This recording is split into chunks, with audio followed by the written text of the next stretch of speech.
Mrs. Holmes, and welcome to my pantry. Before I start, I would just like to tell you that my pantry, as you can see, is a whole room. It's not a shelf, it's not a cabinet. It is just a mixed match of pieces of furniture which have been fit into this room to contain our food. We are a rather large family. There are 5 of us, plus there is my husband's brother who moved in recently, and he's living with us now, and we also have a little pup. So I've got 6 adults and 1 pup to feed.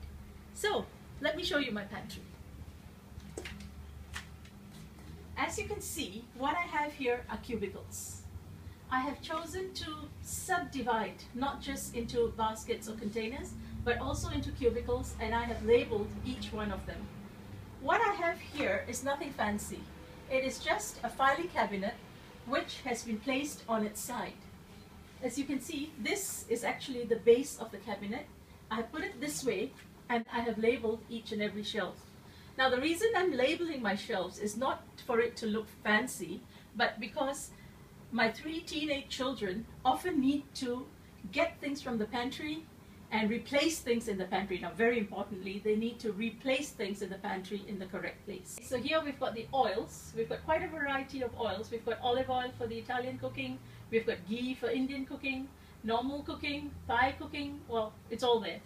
And then we've got flour, the different kinds of flour and cake mixes and batters. We've got cereals and grains. And, well, here's something I'd like to show you.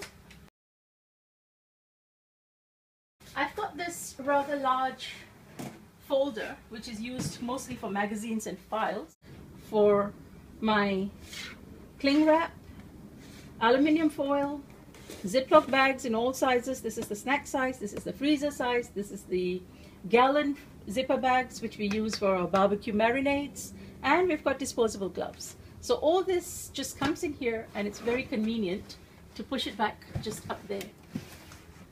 Okay, and here we've got sugar, spice and everything nice, which is caster sugar, white sugar, brown sugar, icing sugar, whatever else we have behind there. And this one is specifically for relatives and friends who are gluten intolerant. We use corn flour, flour, gravy mix, quinoa, crispy crumbs. Okay, and here we've got some snacks, which are the large packets basically, some trail mix. And over here we've got pastas. What I've got over here is an empty container, and once we have opened any one of these long pastas, it goes in here. So there's no mess. Okay, here I've got condiments. Turmeric, cumin, peppercorns, sea salt, garlic steak, Italian herbs, what's that? Chicken seasoning, and paprika. So here we've got thickener. When I say thickener, it is basically my coconut milk. I'll show you the English side of it. Coconut milk and gelatin. And here I've got my flavorings. These are things that I use with my cakes. I keep the pans elsewhere, but this is the wet stuff. Okay, there we go. This, onions, potatoes, garlic, hot beverages, and sodas and drinks. Below these cubbies, I have got a closed cabinet, and as you can see, there are no labels on the outside. That's because, frankly, my kids don't need to be in there, and I don't need it labeled on the outside. Well, on the inside, yes, I do have my labels. They're Tetra Paks, which is juices, soy milk, low-fat milk in a Tetra Pak, that sort of thing, which unless open do not need refrigeration. And below this I've got doilies and molds. Okay. In here I've got my molds and wrappers. So if I open this, you will see that I've got these ice cream jelly molds, I've got cupcakes, I've got pie, aluminium foil, cups, and yeah, just a few of those things in all sizes basically. Keep myself well stocked because I never know when I'm going to have the mood to make something. And in here we've got doilies and serviettes. As you can see, we've got some stuff in here. And below all this, I've got some paper doilies. Now, I don't bother to put these in any separate Ziplocs because I know there can be no creepy crawlies on this because it's already well secured. Next, we have got cake tins and more cake tins and baking things. So if you look up there, we've got our round cake tins and our pizza pan. Below that, we've got the square tins, muffin pans, cupcakes and that sort of thing. On this side, I've got my baking things, as in a display for the cupcakes. We've got some stuff that needs storing neatly.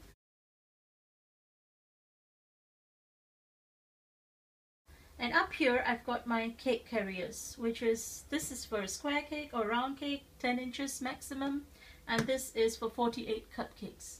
It's very easy to make them and take them for potluck parties or just for a function in somebody else's house. It's great storage. And these are just appliances. I've got my food processor, juicer, waffle maker, chopper. Yeah, that's about it in there. And in this last cabinet, we have got some odds and ends. We've got an Ablish Diva pan. We've got a cupcake tabletop maker. We've got pots, a set of pots which are rather large and I only use for occasions, holidays and parties, so they're stacked neatly there out of my way. That's about it. And on this side, right on top, we've got lunch boxes. And on the second shelf, we've got lentils, different types of lentils. And on the third shelf, we've got different sorts of beans and some almonds, as you can see in the front. I've got my mason jars on the third shelf, along with sundries. Now, here is something I'd like to show you. This is for my soup spoons. These are my ice cream molds.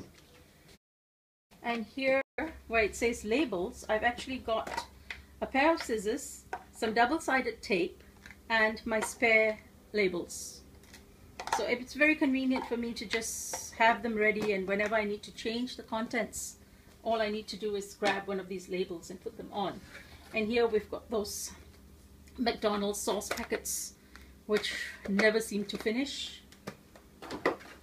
Okay, what else?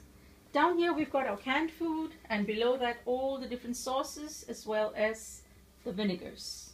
This is the only piece of furniture I have actually purchased for my pantry. It's a cupboard from IKEA and the link is down below. Here we've got these two lovely jars which I wanted to repurpose, and I have found a perfect home for them. Whenever I come back from the kitchen with things that I need to store in my pantry, all I need to do is grab one of these rubber bands, tie it up and put it away. Or grab one of these clips here. These are also from IKEA. They come in many colors and many sizes, and they go in there when they're not in use. Very accessible. Nobody can tell me they couldn't find the clips or the rubber bands. And in here we've got snacks. As you can see, it's filled with small packets that the children can grab and go.